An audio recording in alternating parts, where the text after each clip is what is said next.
রকম ওভেন ছাড়া বা কোনো রকম তেলে ভাজা ঝামেলা ছাড়াই যদি এরকম ডোনাট বান বাসায় বানিয়ে নিতে পারেন, আর সেটা যদি বাচ্চাদের টিফিনের জন্য হয় তাহলে তো কোনো কথাই নেই। নরম তুলতুলে চকলেট বানটা বানাতে কিন্তু খুব বেশি সময় লাগে না, সেই সাথে এটা কিন্তু অনায়াসে বাইরের টেম্পারেচারে 3 থেকে 4 দিন ভালো থাকে। আর চাইলে কিন্তু বাচ্চাদের টিফিন বা বিকেলের নাস্তা হিসেবে কিন্তু এই রেসিপিটি ট্রাই করতে পারেন। কথা না বাড়িয়ে আমি ঝটপট আপনাদের দেখিয়ে দিচ্ছি। কাপ পরিমাণ ময়দা এখানে নিয়ে নিচ্ছি, সেই সাথে এখানে দিয়ে দিচ্ছি 1 টেবিল চামচ পরিমাণ চিনি। চিনিটা দেওয়ার কারণে এর টেস্টটা অনেক ভালো আসবে। আর দিয়ে দিচ্ছি 1 চা চামচ পরিমাণ ইস্ট। আপনারা 1 কাপ ময়দার জন্য সবসময় 1 চা চামচ পরিমাণ ইস্ট ব্যবহার করবেন, তাহলে পারফেক্ট হবে। আর দিয়ে দিচ্ছি 1/2 চা চামচ পরিমাণ লবণ। দিয়ে এখন সব ড্রাই ইনগ্রিডিয়েন্টস গুলো ভালো করে মিশিয়ে নিলাম। এখানে একটা ডিম অ্যাড করে দিয়ে দিচ্ছি। ডিমটা যদি ফ্রিজে থাকে অবশ্যই 30 মিনিট আগে বের করে নেবেন। সেই সাথে দিয়ে দিচ্ছি 1 টেবিল চামচ পরিমাণ রান্নার তেল। করে দিচ্ছি এখানে 1/4 কাপ পরিমাণ দুধ। দিয়ে এখন ভালো করে মিশিয়ে নিচ্ছি। এরপর যে হাত দিয়ে মিশাতে হবে, এই ডোটাকে মিনিমাম 5 থেকে 7 মিনিটের মতো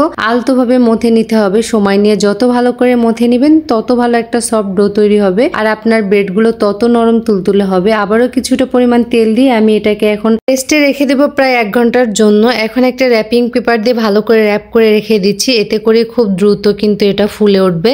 প্রায় 1 ঘন্টা পর দেখেন ডোটা কিন্তু ডাবলভাবে ফুলে উঠেছে। এখন হাত দিয়ে চেপে চেপে এর বাতাসগুলো আমি বের করে দিব। আবারও প্রায় 5 মিনিটের মতো খুব ভালো করে মথে নিতে হবে, তাহলে কিন্তু আপনার ব্রেডগুলো নরম তুলতুলে হবে। এখন আমি এই ডোটাকে ভাগ করে নিব, যে কয়টা বান বানাবো ঠিক সেই কয়টাতেই ভাগ করে নিব। একটা ডো কাটার দিয়ে আমি ভাগ করে নিচ্ছি। প্রায় 6টার মতো বান আমি বানাবো, তাই 6টা ভাগে ভাগ করে নিচ্ছি। চেষ্টা করবেন সবগুলো যেন সমান হয়, তাহলে কিন্তু বানগুলো দেখতেও সুন্দর হবে।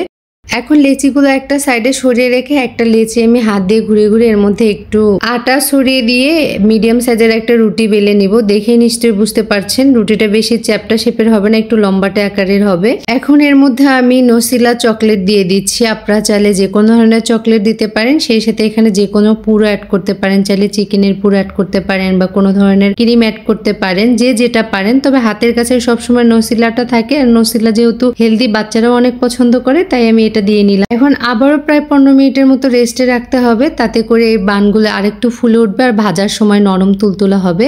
আমি যে প্যানে ভেজে নেব সেই প্যানে একটু তেল ব্রাশ করে নিচ্ছি যাতে নিচে লেগে না যায়। প্রায় 15 মিনিট পর দেখেন বানগুলো কিন্তু আরেকটু ফুলে সুন্দর হয়েছে। এ পর্যায়ে কিন্তু ভাজলে একদম নরম তুলতুলে হবে। বানগুলো ভাজার সময় অবশ্যই লক্ষ্য রাখতে হবে চুলার হিটটা যেন একদমই লোতে থাকে, নইলে কিন্তু নিচ থেকে দ্রুত হয়ে যেয়ে একদমই ড্রাই হয়ে যাবে আর খেতেও ভালো লাগবে না। প্রায় 10 মিনিটের জন্য একটা ঢাকনা দিয়ে আমি বানগুলোকে এখন স্টিম করে নিচ্ছি। প্রথমবার ভাজতে গেলে প্রায় 10 মিনিটই লো হিটে রাখতে হবে, আর যখন উল্টিয়ে দিবেন ঠিক তারপর ঢাকনা দিয়ে আবারও 5 মিনিটের মতো এটাকে স্টিম করে নিতে হবে। 5 মিনিটের বেশি সময় ধরে পরের পাশটা কিন্তু স্টিম করতে যাবেন না, তাহলে কিন্তু একদমই নিচে লেগে যাবে, আর সাথে ব্রেডগুলো কিন্তু অনেক শক্ত হয়ে যাবে আর নরম তুলতুলেও থাকবে না। এই দেখেন আমার 2 পাশটাই কিন্তু খুব ভালোভাবে হয়ে গেছে। এখন আমি উঠিয়ে নিচ্ছি। ঝটপট কোনো ধরনের ঝামেলা ছাড়াই কিন্তু এই বানগুলো বানিয়ে নেওয়া সম্ভব। যদি হাতে 15 থেকে 20 মিনিট সময় থাকে আপনি কিন্তু দ্রুতই বানিয়ে নিতে পারবেন। আর দেখতেই পাচ্ছেন কতটা নরম তুলতুলে হয়েছে।